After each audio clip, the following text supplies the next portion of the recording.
دیکھیے ایک حدیث میں یہ واقعہ موجود ہے، بہت ساری حدیث کی کتابوں میں ملے گا آپ کو،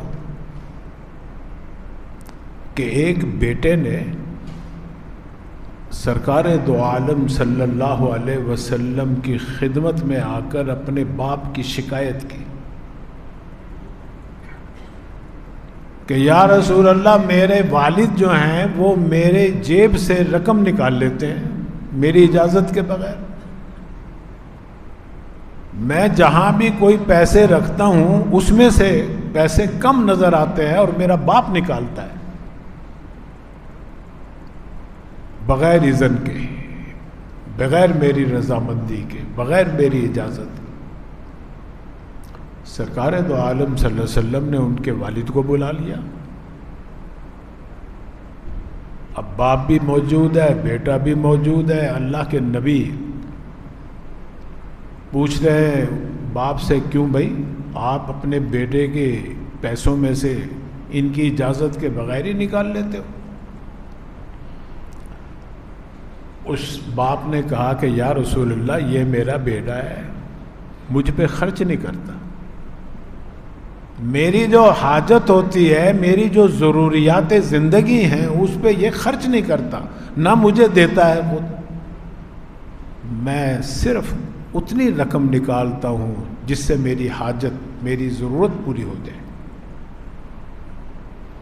سرکار دو عالم صلی اللہ علیہ وسلم نے بیٹے کو پاس بلایا، اس کا یہاں سے یہ پکڑا گریبان، فرمایا انت و مالک لابیک، ایک دفعہ نہیں، پھر فرمایا انت و مالک لابیک، یہاں سے پکڑ کے فرما رہے ہیں کہ انت و مالک لابیک، تو بھی اور تیرا جو مال ہے یہ سارے کا سارا تیرے باپ کا ہے۔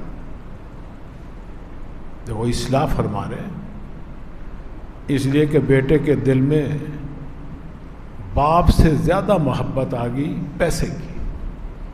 جیسے میں نے گزشتہ جمعے واقعہ سنایا تھا نا، ایک تاجر کا، ساری زندگی کماتا رہا، بیٹا بھی پھر گدی پہ بیٹھ گیا، باپ بیمار ہو گیا، بیٹا میڈیسن ہی نہیں لا کر دیتا، خرچ کرنے کو تیار نہیں۔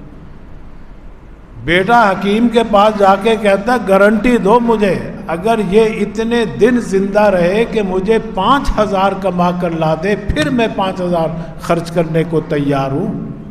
وہ حکیم کہتا مجھے، میرے پاس تو یہ گارنٹی نہیں، کسی کے پاس بھی ضمانت نہیں ہے کہ آج میں اس کو دوائی دیتا ہوں کل کو آنکھ بند ہو جائے۔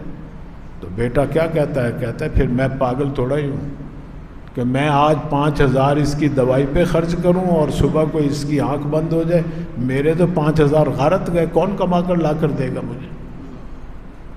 یہ ہے وہ محبت پیسے سے، وہ انسان کرے گا جس کی فطرت سلیمہ بیمار ہو جائے، خراب ہو جائے۔ بلکہ اسلام تو یہاں تک اصلاح کرتا ہے، یہاں تک حکم دیتا ہے کہ جہاں اللہ تعالیٰ نے قرآن کریم کے اندر اپنی عبادت کا حکم دیا ہے، اپنی عبادت کا، فوراً بعد والدین کے ساتھ حسن سلوک اور ان کی اطاعت و فرما برداری کا حکم دیا۔ ایک جگہ نہیں، قرآن کریم میں کئی جگہوں پہ اللہ اپنی عبادت کا ذکر کر رہے ہیں اور ماں باپ کی اطاعت کا ذکر کر رہے ہیں کہ ان کی فرما برداری کرو، ان کا اکرام کرو، حسن سلوک سے پیش آؤ۔ وجہ کیا ہے؟ وجہ یہ ہے کہ سب سے بڑے محسن جو ہیں، محسن حقیقی انسان کے، اللہ تعالیٰ کی ذات ہے کہ اللہ تعالیٰ نے پیدا کیا انسان کو بغیر اس کی ڈیمانڈ کے، بغیر اس کے مطالبے کے، اور پھر جناب کیسا حسین مجسمہ اس کا تیار کیا، کیسا خوبصورت اس کو بدن دیا، ایسے متناسب متوازن اسے اعضاء دیے کہ کوئی ایسا نقشہ بنا نہیں سکتا۔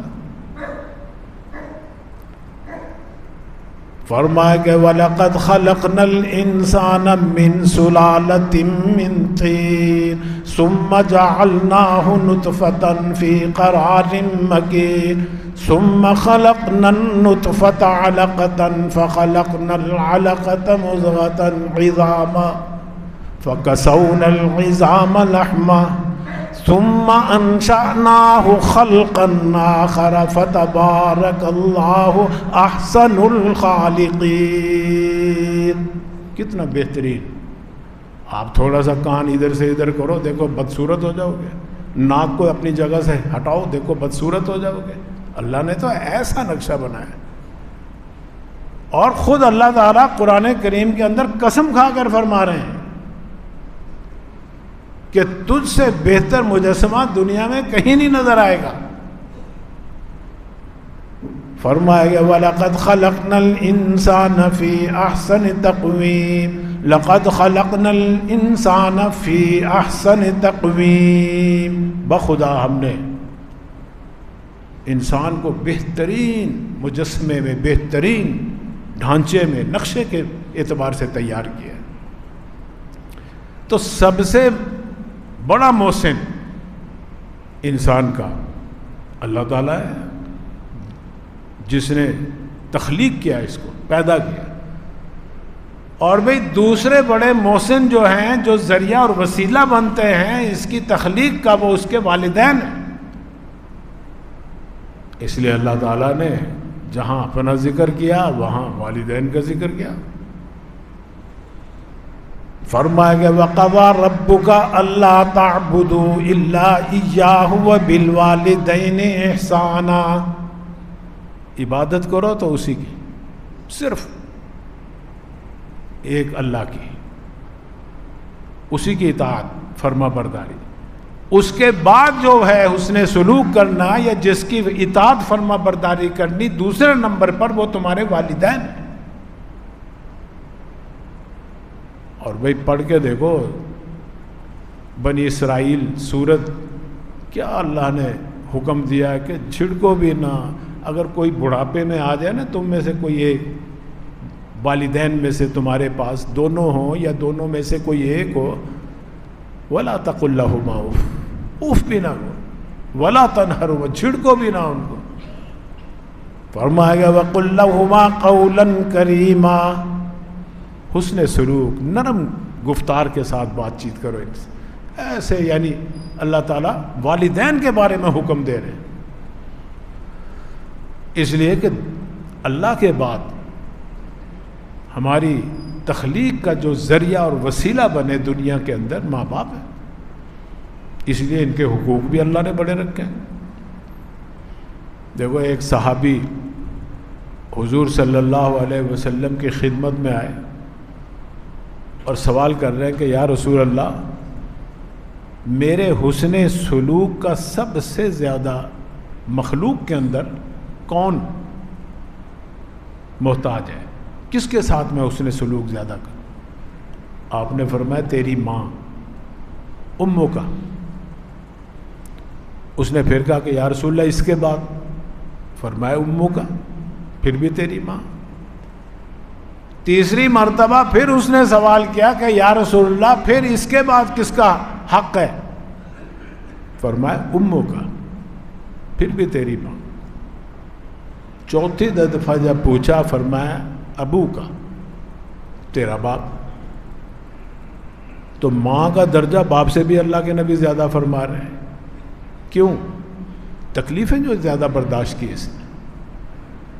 ان تکلیفوں کی بنا پر جو ایک پورا نقشہ اللہ تعالیٰ نے کھینچا ہے کہ کیسے ماں کے پیٹ کے اندر یہ کن مراحل سے گزر کر خوبصورت شکل اور صورت کے ساتھ پیدا ہوتا ہے، یہ سارا مراحل ماں کے پیٹ کے اندر ہوتے ہیں، ماں کے رحم کے اندر ہوتے ہیں. اس لیے اللہ کے نبی ان کا حق بھی زیادہ فرما رہے ہیں.